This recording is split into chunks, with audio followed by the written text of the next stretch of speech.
and I told you he's 2 of 11, so he just cooks too much food and buys too much. It says. Okay, let's see if we are. It says we're live streaming. All right. I am so excited to be here. Yes, we are live streaming. I am looking at us right now. I'm so excited to be here with my good friend Megan Marie, and we are Ebony and Ivory talking about spiritual growth. This has been such a journey for us, and I'm so grateful. And whoever's watching, thank you for joining us. I would love it if you would comment and let us know, where you're watching from, or, and then let us know what you're going to do for Thanksgiving if you're in the States. But there's holidays tomorrow too, in other countries and stuff. So in other countries? Yes. I know Canada does theirs a different time. Their Thanksgiving already, I think it already happened or something. Someone had said something. I was on a call earlier today and they were like, Friday, we might not meet because of the holiday. And I was like, what holiday are you guys celebrating on Friday? Right. But we don't even, the thing is, it's so amazing. I don't celebrate it for that. I just celebrate it for a time to get together with family, friends, whatever, just to relax. And to me, being off of work, that's a celebration already, because I have worked the last, I don't know, maybe 30 Thanksgivings. So just to be off of work, that's a celebration enough. And I was able to, cook my turkey breast, and, I'm just grateful and excited just for the time, to share. Cause I honestly stopped celebrating that holiday.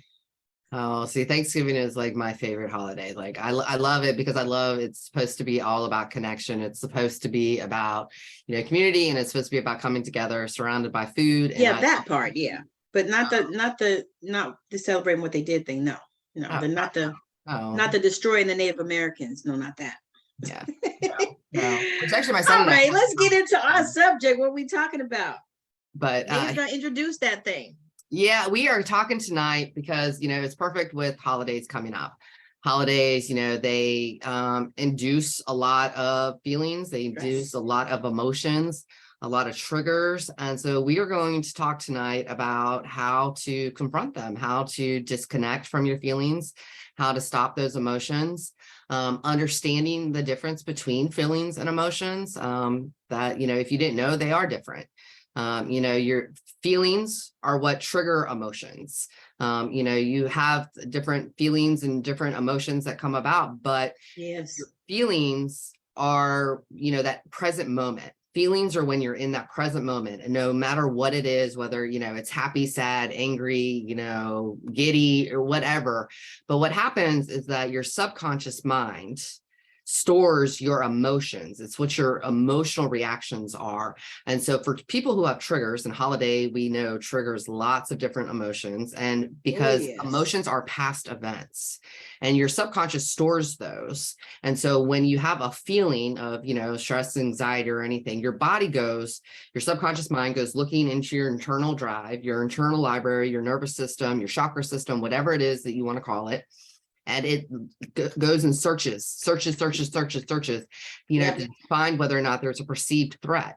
And so if you have this feeling, then all of a sudden your subconscious mind finds that perceived threat, well, then your body now gets flooded with the emotional reaction of a past event that triggers that anxiety, triggers that stress. When you see that person, you remember that emotion of how that person caused you to feel and everything. And why it's important that we have to recognize that, if you have followed anything on a spiritual or, with mental health, you'll hear a lot of people saying that, hey, you need to get your emotions in check, or you'll lose every time, and that you have to disconnect them. And this is why you have to learn to process a feeling, be in that present moment, process that, and let it flow through you, so that you don't get that stored emotion within your body. And there's many different ways that you can do that. Not that I really recommend it. Yelling and screaming, it does help, not at other people. Singing, journaling, dancing, meditating, quieting that mind, recognizing, okay, like why does this make me feel this way? Especially right now with the emotions, because a lot of bad emotions, unfortunately, get brought up because, again, past. That's the thing we have to remember about emotions. Emotions are past reactions stored within our body. Yes. I can repeat this all night long, and I probably will on here, just so that so it really sits in, is that when you have these reactions, you're living in the past. Right. And the thing is why do we do that? Why? Some, I think it's the fact that we didn't get the acknowledgement that the person at that time did that to us. And so we Right. hold on to it because we want that validation of that we were right, which Yep. goes into a whole other, why do you need validation? Why can't you accept and honor your own feeling that, you know what, that person made you mad, that person made you happy, or that, and then go on. Like, why Right. is it And we then have just move to? on.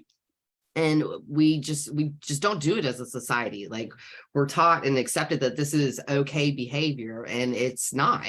I mean, how many times do you guys go to family events and stuff like that, and it's the same story over and over and over again, repeated? And the same people telling the same people telling the same story. And sometimes, like, if you grew up in my family, it's the same story, but it was something bad. It was something to call someone out. It was to belittle someone. It was to make someone feel bad. And it's like, why do you constantly run these stories of holiday times, like, over and over?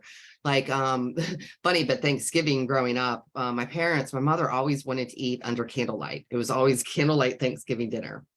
Now, we were allowed to have wine with dinner, even as kids, European style.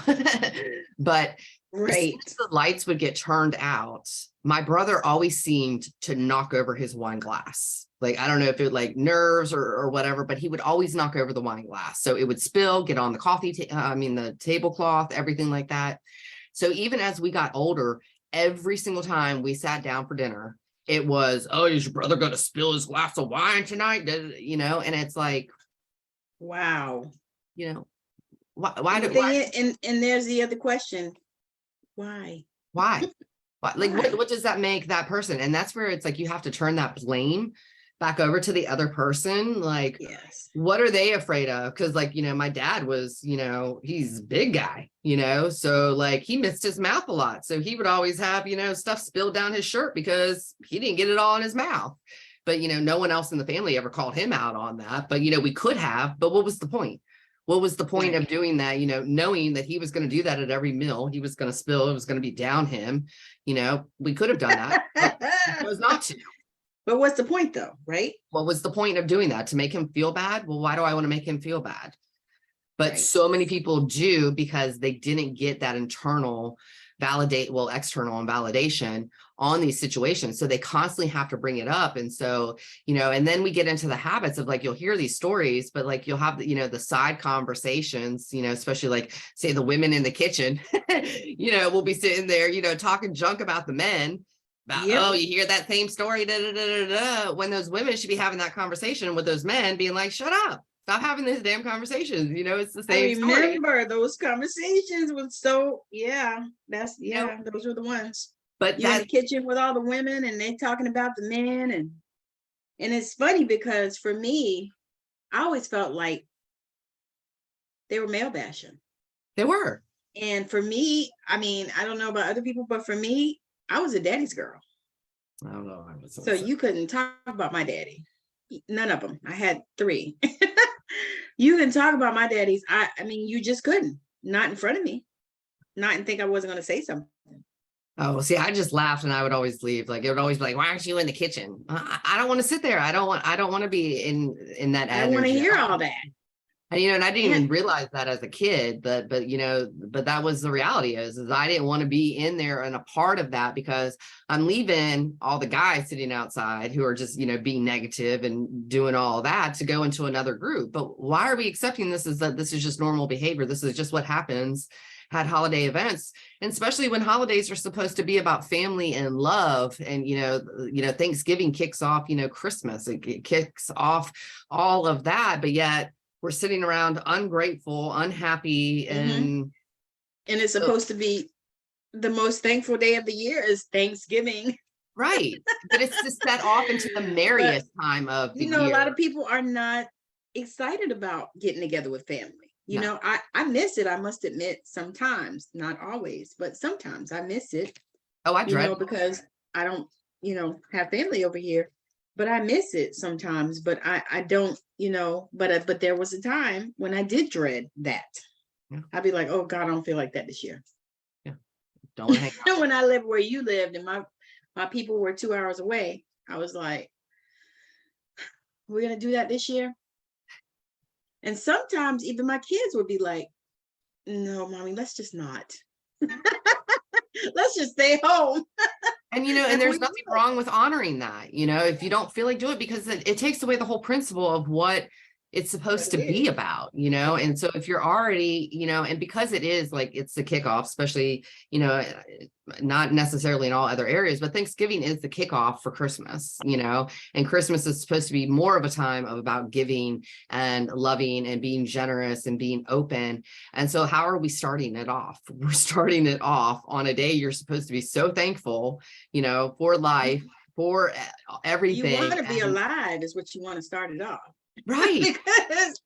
because these is so much. Did you see the thing about the person that shut up the Walmart? No, I don't watch the news. I don't. I don't, I don't either, but it pops up on the Google when you open your damn computer. I have all that stuff turned off. I don't. Man. So it popped up and it was like, matter of fact, and my husband actually also sent me a message. He was like, did you see? I was like, no, I didn't see it. That's the first thing I say is, nope, I didn't see it. Nope, I don't want to know. No, I don't want to see that video about the girl in Mexico. No, I don't want to see it. I was like, it's too much. I don't know. No. Well, and the importance of no as well in this season. That's the one thing too. Boundaries. Because we talk about these triggers and we talk about how, the holiday season can be bad because, people remembering shit from 30 years ago that somebody did to them and all this other kind of stupid stuff, which makes no sense. But what about, what are we going to do about it? Yeah. Well, we're going to learn to quiet our minds. Right. We're going to learn, boundaries. We're going to learn to separate.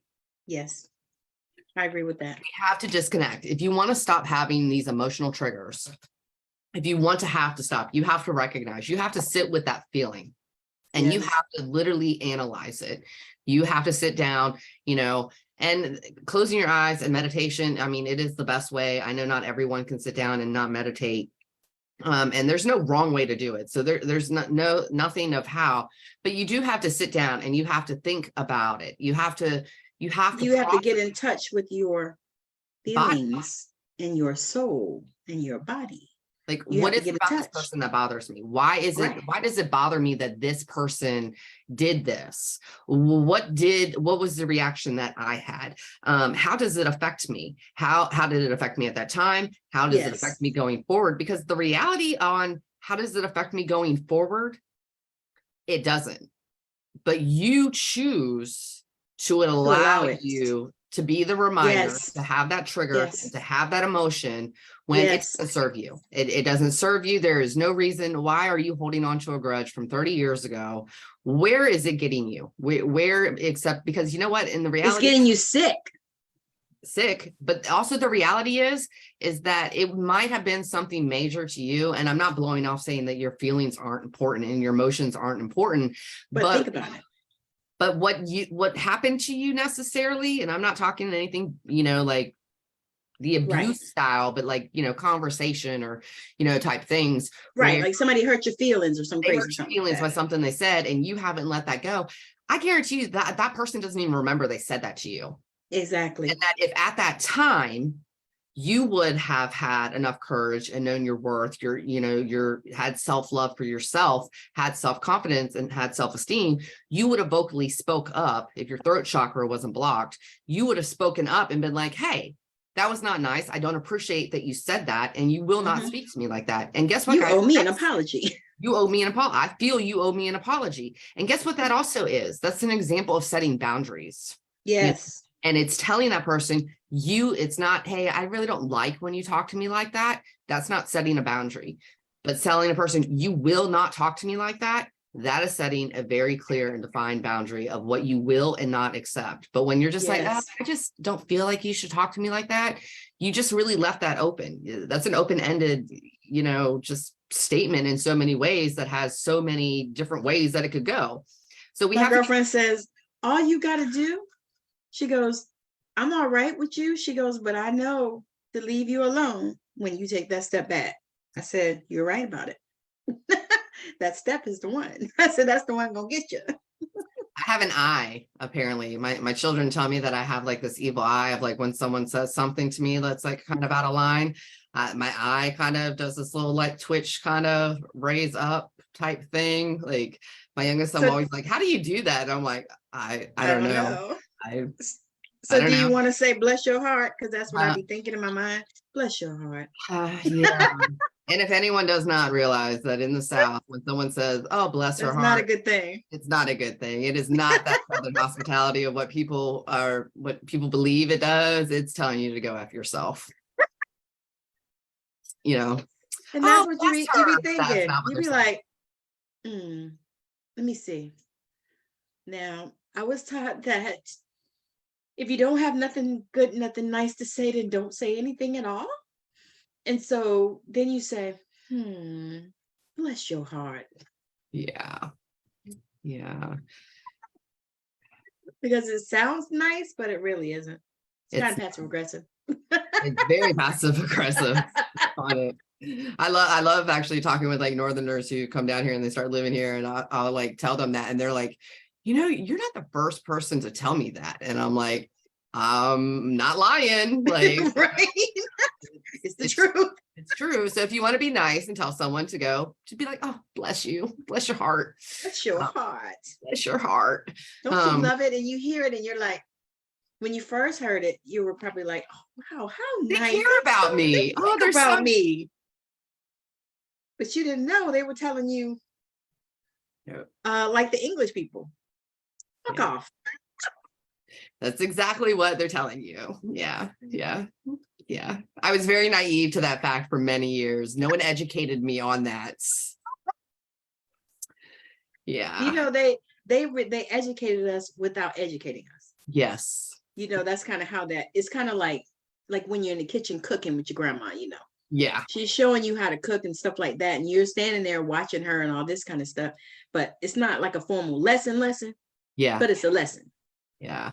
And once I was educated on it and I understood it, it kind of went, oh, huh. Okay. Yeah, that makes sense. A lot of stuff makes sense now to me. Okay.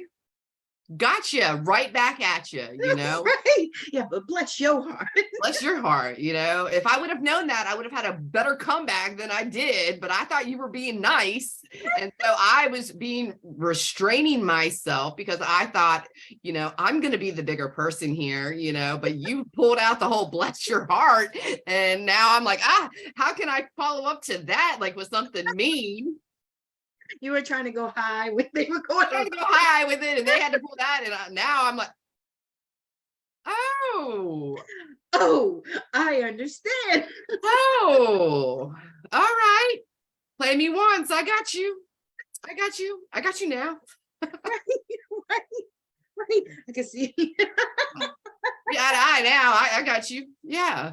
But you have to set those boundaries. And the holiday times.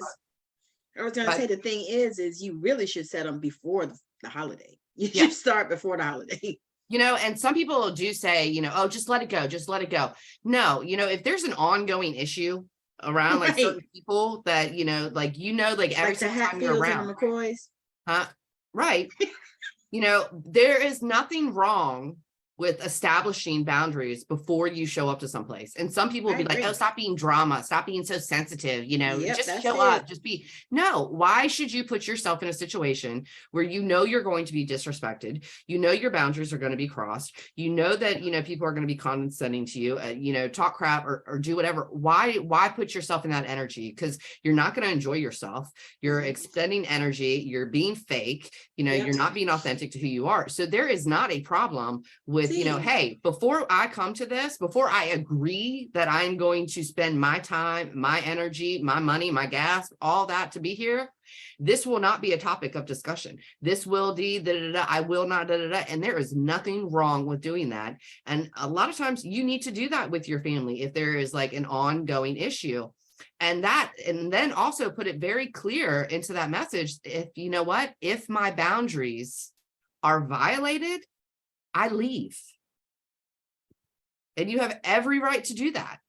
I did that because I used to have, well, he's in spirit now. I used to have an uncle that was really bad about that kind of stuff. He just said anything that came to his head out of his mouth, and most time it wasn't good.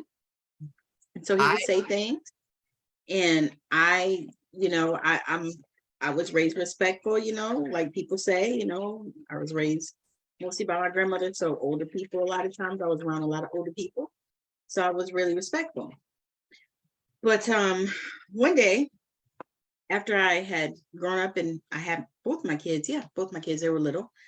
And he said something to me that was out of pocket. And I said, this will probably be the last time that I will see your ass. I said, because I'm done with being disrespected. I said, I didn't come in here and disrespect you in your house. And I don't expect you to disrespect me when I come to see you. Yeah. Because he was paralyzed. He was in a wheelchair. He had gotten shot. So he was paralyzed. But he still was like, just would say anything, just anything to hurt you. Yeah. That was my father, after with my youngest son, there was a time that I had gone back home for a holiday and for Thanksgiving, actually, I think it was. And there were certain conversations that were normal in my father's life. They were not normal in my life anymore. It was a part that I no longer resonated with. No part that I ever had to share about myself because it wasn't a part of who I was. It wasn't a part of how I was raising my children. And he just would not let it go. He just would not stop. And, and I had asked him to respect that, hey, you are not with us for that long.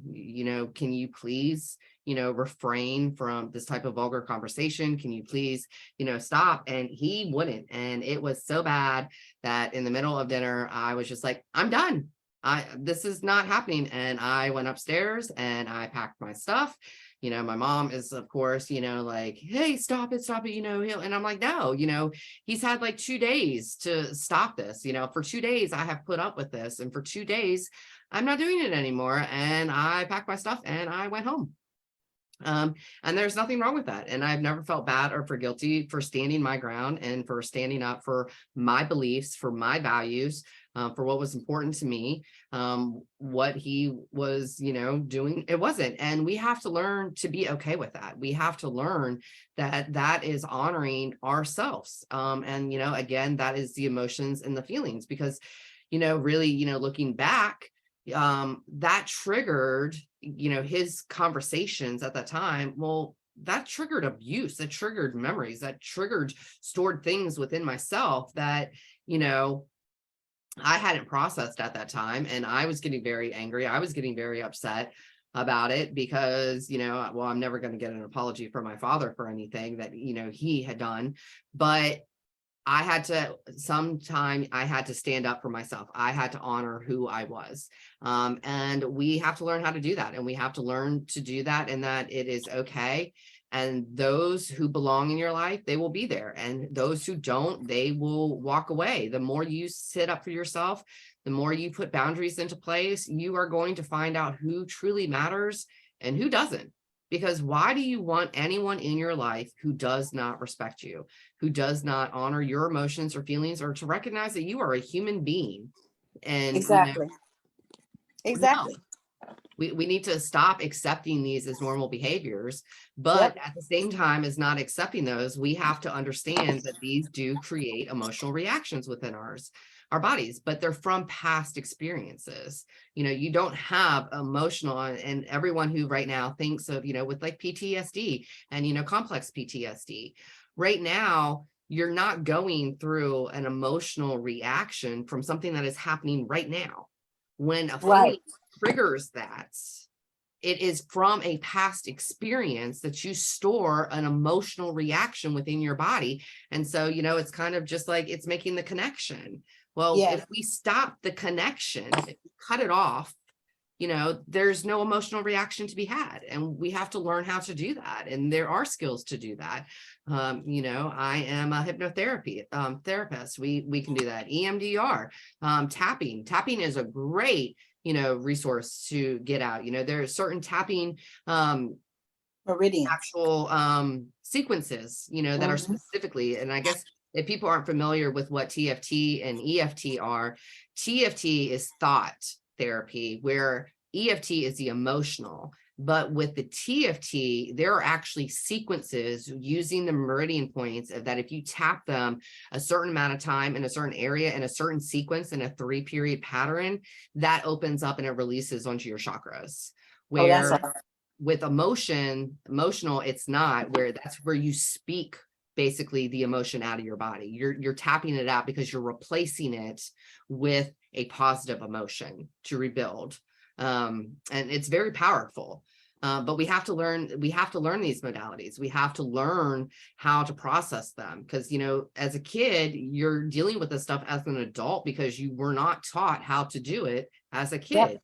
You witnessed it from, and this is, some of the people you hear all the time, like I'm a generational curse breaker. These are the curses, people. These are the curses that have been trapping your family down for years of these type of emotional reactions of, what we're learning, but we can stop it. We can stop making these connections and we can go on and heal. And, healing you heals your children, who therefore heals your grandchildren, which then heals your great grandchildren. And that's where it comes in, it breaks out. We can get into it in our bloodline. And that's one of the things that I love about this work, because we can tap into the bloodlines. We can even go into the past lives. Right. And that's something that, whoo, my God, that's so amazing to me when that happens. You know what I mean? And it's like when you can actually look at your line, like I looked at mine and I saw that my grandmother had a hysterectomy in late 30s, early 40s. My mom had a hysterectomy late 30s, early 40s. I had a hysterectomy in my early 40s. You see, so that is a loop. Yeah. It's a karmic loop. It's a pattern, and it's something that. What is that pattern of? Right. That's what I'm saying. You can actually go in and you can see, what is going on in there. But the most important part of it is breaking it. Yeah. So that it doesn't continue to go forward, in my line. But that's weakness is also in the sacral, yes. Those are certain energies and stuff like that, because your grandmother witnessed it from her mother, your mother witnessed it from hers. And, those are the patterns of that you'll hear, and like balancing the chakras, there are certain, heart diseases and different things. Well, look at those patterns. It's not that it's genetic. When people say like, it's not genetic. It's a pattern, learned behavior. We can definitely say that because that's bullshit. Right. And it's a pattern that's been learned. Look at how your parents deal with their anxiety and their stress. And that's the genetic part of it. And that's the part that people don't, well, to be honest, people don't want to see it. No. It's not that they don't see it. They don't want to. No. Because people feel like many times if they can't fix it with a pill, you can't just take ibuprofen and knock the headache out, That's a 2-hour thing. Don't get me started on, me on anti-pharma, but yeah, that's a whole thing. Yeah. And you, did you, I just saw this video the other day. This doctor made, and he was talking about how so many of the supplements are made by Big Pharma. Oh God, yeah. Oh, and I was like, there's very few that are made. Centrum is made by Pfizer. Mm-hmm. I was like, so they've been killing old people for decades. Yeah. Oh yeah, they're all made from it. I mean, they're on both sides. Who was it? Oh God, I forget the guy. Winston Churchill maybe there's a quote, and I'm going to mess it up. Any history buff who's watching or something, don't. But if you want to become rich, when it comes to war, you need to be making the bullets and the Band-Aids. Oh, yeah. Mm-hmm. And it's the same thing when it comes to a big pharma. You want to you got to be on both sides of the table. Yeah, because Because you're over here pushing these drugs to kill people. And then you're over here pushing them over here. Yeah. But It's when terrible. we can do it all on our own by just embodying, getting in touch with those feelings, releasing those emotions, you know, releasing them and learning how to do it. And there's so many different modalities, you know, out there. Tammy and I are both So highly, many. highly trained. You So know, many modalities. You know, when so you many sit different down and ways. actually pull them out and see, some of them are so interconnected, but we didn't realize that when we were taking them. Oh no. You Well, know, I mean, it's and like, there's so much. That's what I love about like each new class I take. Yeah. You know, I said I was going to take a break. I said I'm in now 2 more. You know, but I'm a student, you know, I love learning these. And, you know, it not only helps me in my own healing journey to further my growth and further my own expansion, you know, it's great for my clients because, you know, what works for me may not work for you. You know, you might have a different aspect, or you might not even resonate. You know, it might be something that you're like, I'm not even trying that. And because I only know that, then I can't help you. So, you know, I'm diversified, but I love learning. I love because it helps me expand. And I love it because not only does it help me expand, but I learn so much more about myself. Each time I go in and I take one of these, you know, classes and I get a new certification, I'm expanding me. And you know, that box we put ourselves in. Well, my box, there is no limit. You know, there's no limit to what it is. I don't got sides either. You know, like I'm a free flyer. well, that's how it should be, and It is that's really how what we should do, and that's, to me, that's more important than anything. So let's wrap up. What should people do when they have to go spend time with their family and they know that they're going to be triggered and all that kind of stuff? Take time. You know, acknowledgement is key.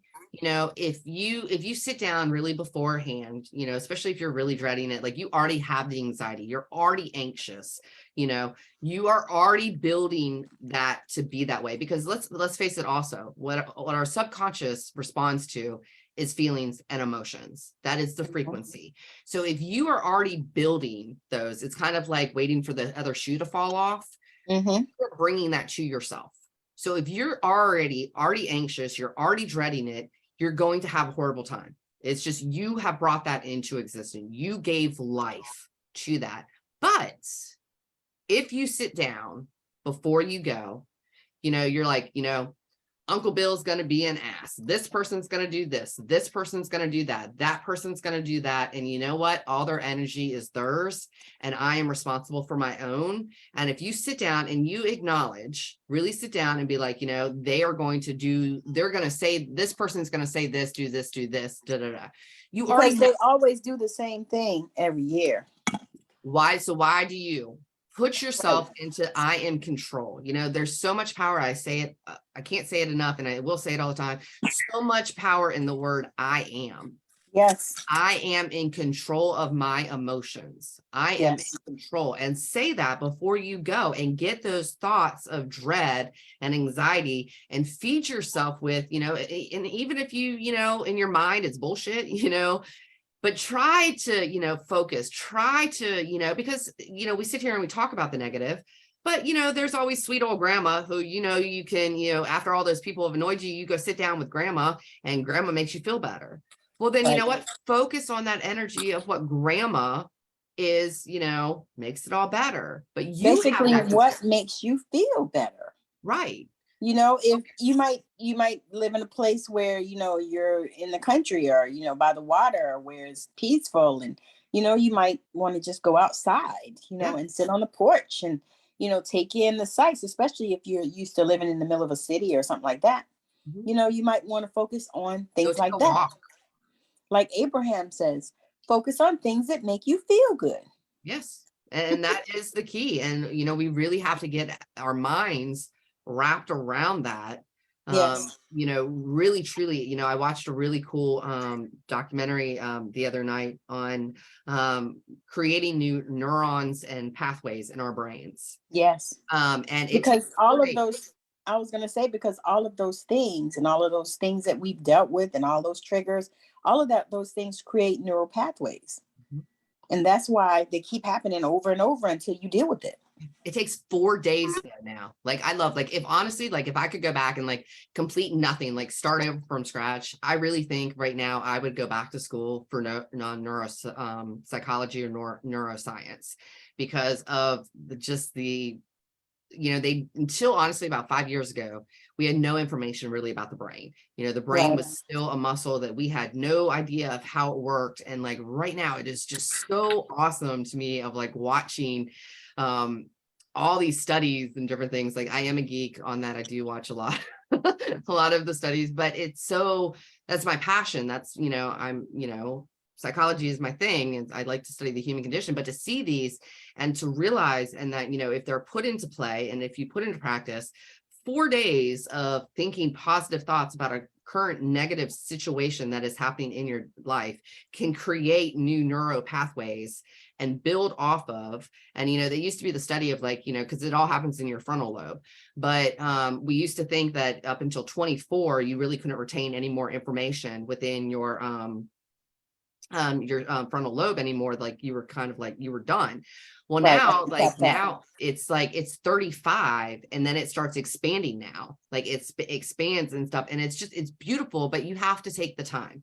You cannot just sit there and, you know, constantly oh, it's just one day, I'll just deal with it. No, because how many years has it been that you've dealt with that one day? That's what How I was many gonna say. So how many years before, of one day? Yeah. and how many weeks before, when it starts the planning of that event, do you have When to you deal start with that? having that anxiety. So it's not just one day. Right. Right. And the thing is we all think about it even outside of that time and that one day, you know, because every now and again, you know, it'll pop up. You think about, you know, oh yeah, God, I remember when we went to that dinner or we went to that funeral and, you know, so and so acted like a fool or whatever. You know, you still remember all those things because they've already made the neural pathways in your brain. Right. But we can So reprogram. it's cool. It's cool. So we want to, with that, we want to wish everyone a happy Thanksgiving if you're celebrating, if you're going to eat or you're not going to eat, if you're vegetarian, you know, whatever. we just want to express our gratitude. Yes, that you have decided to join us, and that, you know, you will go and, you know, spend time with your family or relax, or if you, you know, if you're like me and it's just you and your husband, you just chill and relax and, Take you time know, for maybe yourself. take time for ourselves, maybe watch, you know, a movie or two, you know, any of those things. Yeah, any of those things. But yeah, so we're super grateful that, you know, you could have been anywhere else, but you chose to spend some time with us. And for those of you that catch the replay, thank you, thank you, thank you from the bottom of our heart. Thank you. And we hope that, you know, you were able to get something out of this, because it really was an amazing conversation that we've had. Yes. Megan took it home. Thank you, thank you, thank you. Namaste. And I hope it resonates with people, and, you know, reach out. You know, I am a Yeah. mental health wellness coach. I do this for a living. I am a professional. And I am here to help you. All you got to do is DM me Thrive and we can talk. And Thrive is That's what I'm talking about. That is so amazing. And I am doing a Black Friday sale. So if you are looking and you've been wanting to work with me, I'm doing a Black Friday sale. I made it really simple, $100 off any service that I provide. So if you're looking for, you know, a reading, I have angel intuitive readings. $100 off will make it real, real cheap. So you might want to grab one. I also do full spirit healings. I also do just I was trying to think of, what do you call it? Just like a one-off healing session. If that's something that you want to, you know, if you want to just dip your toe in and see how that works, I'm offering $100 off all those sessions. So reach out to me if that's something that you're looking for. You can reach me here on Facebook or on Instagram or on TikTok or on YouTube or wherever the hell you watch us. yes. You can find me on all those locations too, under Peace, Love, and Light Healing. That's what's up. And mine is always under my name, Tammy Morrison. So again, thank y'all for joining us. And I'm super excited. And I guess we'll be back next Wednesday, same bat time, same bat station. And we hope to see all of you there. All right. Bye Namaste, now. everyone. Namaste.